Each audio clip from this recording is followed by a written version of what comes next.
can be what you want to be. Be what you want to be. You just be what you want to be with me.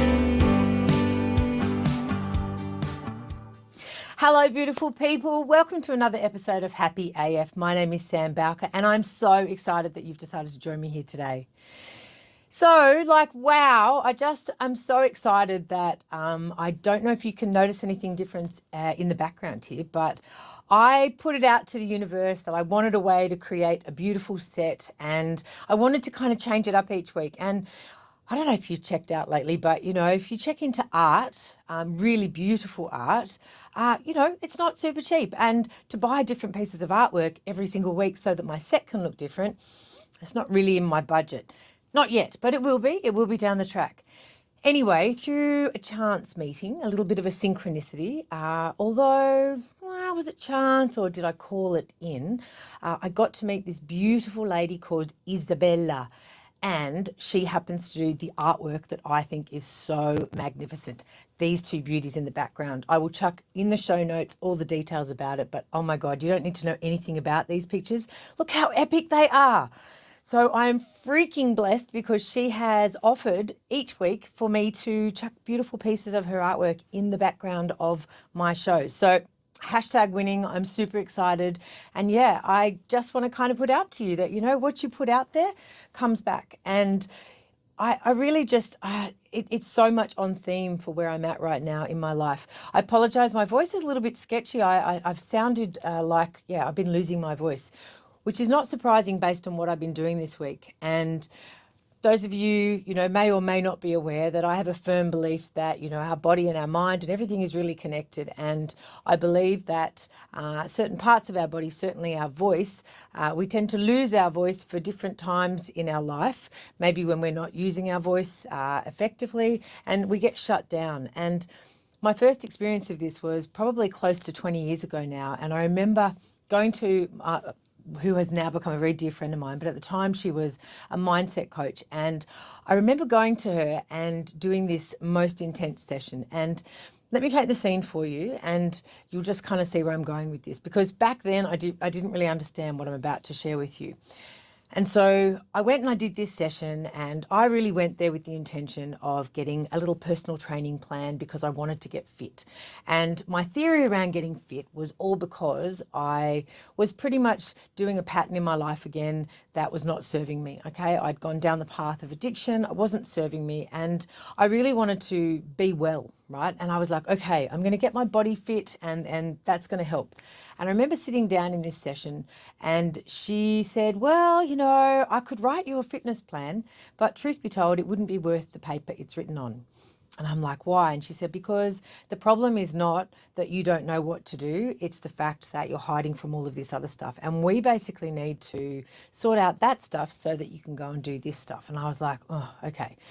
So I sat there and I listened, and we did a session. And the very next day I woke up and I had no voice, right? I had no voice. Like I literally went from, I wasn't sick, but I couldn't speak.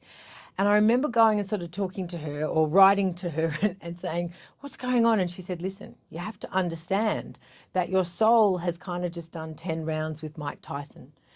And I don't think I really understood exactly what she meant back then, but having now gone down the last 20 years and working within the industry that I work in, and having healed my own back and having done a lot of different therapies, I've realized that, our body is the last line of defense. And so the voice is one of those things where if you are not using it effectively, then often it will go. Or if you're afraid to speak up, then it will be taken from you. And so what's happened for me is this last week is that I've been writing a chapter for a book. And it's been a really interesting process. It was one of those things that I said yes to, and I knew that I would figure out how, but I didn't think about what was I going to write about. I didn't think about how I was going to do it. I just trusted that I would figure it out along the way. And I've gotten pretty good at doing that over my life. I tend to just say yes and then figure out how, right? And this last week, I've been writing and writing and writing, and it's been a really interesting process. Like I've pretty much just ignored everything else other than the stuff that needed to get done, and I've been all laser focused on writing this chapter. Okay. And I finally, finished the 3,000 words, and I kind of had like different, I don't know, it's been anyone here who's ever written a book, I don't know how other people write books, but for me, I've been kind of like dictating a bit, writing a bit, thinking of a story, then adding a bit more, and I kind of put all of this together, right? And as I put it all together, and there was a bit of a timeline, like I realized that I'd kind of, talked about my childhood through to where I am today.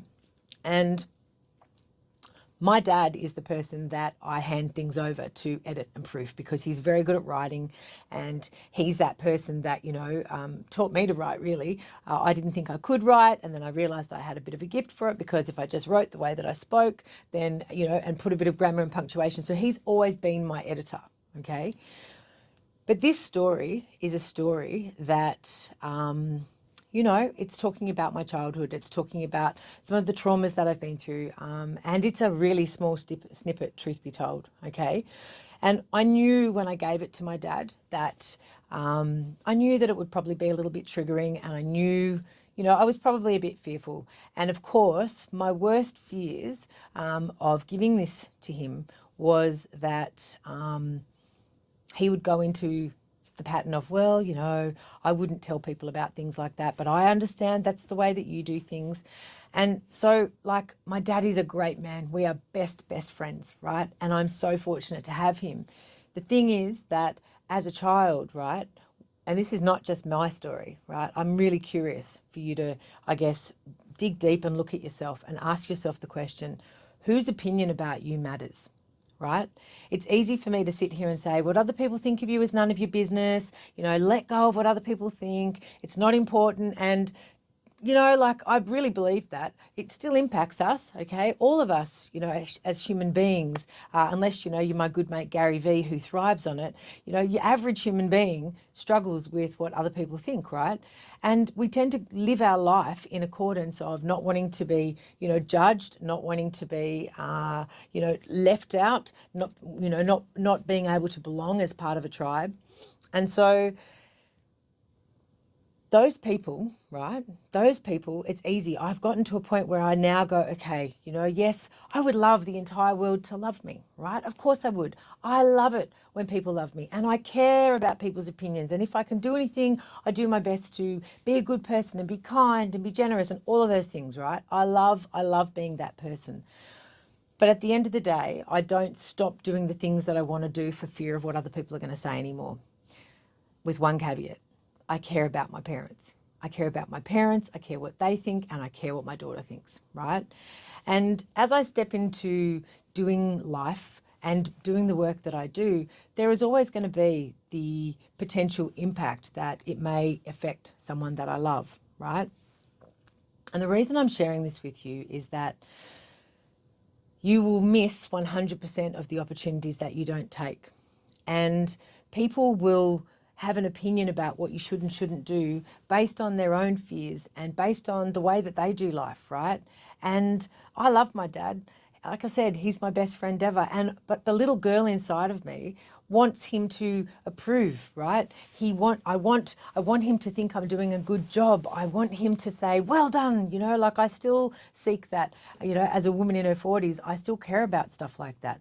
And I wanted to share with you the danger of living your life like that, right? Because here is the thing. The only reason that he cares is because he's protecting me, right? That's what parents do. All of you parents out there, we don't want our children to ever experience any pain or heartache or rejection or trauma or anything, right? I have a child, and if I had my way, I would wrap her up and have her never experience anything painful ever in her life. But the reality is that doesn't serve her. And so every day I have to work really hard at not jumping in and trying to rescue her and save her and, do things for her, because I know that that is going to steal from her the thing that she needs most, which is resilience, right? There's no point in me doing everything for her and helping her with everything, because the reality is that she's never going to see that she can do it for herself, right? Oh, see, this is a tough topic for me to talk about, like dry mouth. So the reason I want to share this is that I really believe that until we get to a point in our lives where we are certain that the decisions that we make are serving us and our authentic self, and they're serving us to shine bright and, go out into the world and be the version of ourself that we are meant to be, then we're never going to get there as long as we are more concerned about the impact it has on others. Now, I'm not saying go out and be a bad person, right? But if you don't share that thing that you feel like you need to share, whatever it is, for fear of how it's going to impact somebody else, if it's your story to share. Now, I would be lying if I didn't say that when he sort of went through it, I was like, Dad, I need you to be kind. Because when you're creating something, and especially as a writer, right, someone who was out there who is trying to create something that's brand new, that hasn't been done before, we are vulnerable, right? And many of us never do it, right? Many of us never do it because we're afraid of that rejection. But the thing is that when you then step into that place and you hand something out there to the world and you say, hey, this is all me, right? You're going to be rejected. You're going to have people that are not going to like what you have to say. So you really need to step into a place of, what is this serving? Now, when I write this chapter, it's not finished. I have to go back and I have to edit it, and there'll be lots of different changes that I will make. But I've had to spend a couple of days really just centering myself and not going back and editing my story for based on the opinion of my dad, and based on the opinion that he's given me, which is, well, I wouldn't be putting that stuff out into the world. And I understand it. The opinion and the feedback that I get to take is, well, how is this relevant for people? Now, I jump on here every week and I share stories with you, and I hope it doesn't come across as me being completely self-absorbed and just ranting, because I've got to tell you, it's not super easy to do. And I jump on and I tell you these stories in the hope that there's something that I say that will inspire you or encourage you to take that leap of faith. I do it because I really want to help empower people to go out and shine bright and live a great life. And sometimes it might seem a bit self-absorbed, but truthfully, my intention is always that I'm wanting to lead by example. I'm wanting to show you that, hey, it's not perfect. I'm not really sure what I'm doing. I talk about my technology issues. It is my vision to manifest and create a full film crew for me, right? Because I know that I don't want to be doing the lighting and the camera and the audio. I know that my goal is to get to a point where I'm so good at this that there is people that want to be involved, and I have a syndicated show where I can have guests on, and I can continue to work on this vision of sharing stories. Oprah Winfrey, oh my God, like I was so obsessed with her as a kid. I still am. I think she's an absolute powerhouse. And I would love to be in a position where I can go out and tell stories in the way that she does. And I remember there was a really crucial turning point that she came to, where she realized that she needed to change completely the way that she was doing her show, The Oprah Winfrey Show. And it came from a place where she was giving a platform, and she talks about it, where she had been giving a platform to, people like in the Ku Klux Klan and other people that were out there spreading their vitriol and being very toxic. And she realized that that was no longer going to be what she wanted to do. She wanted to go out and create intentional TV, right? And when she closed down from doing the Oprah Winfrey Show and she started her own network, it was all about creating this place where, heart-led, purpose-led information could be put out into the world. I know that, this woman had so much money and education and, experience. Like, there is nobody that has ever done what Oprah Winfrey did. She is like, wow, just totally epic, yeah? But even she, when she opened up the channel, people were like, oh, I don't know if that's going to work, right? And so she had to have such unshakable belief in her vision for what she was wanting to do, And prior to even doing that, when she was still doing the Oprah Winfrey Show, she kept going to all of her producers and everybody and say, what is the intention of this show, right? She realized the power of intention. What is the intention? And so this whole show today, the intention of this show is that, the intention of the show in essence always is about sharing stories, helping you guys to step into your power, hopefully inspiring and encouraging people to go out and shine bright and helping people get happy.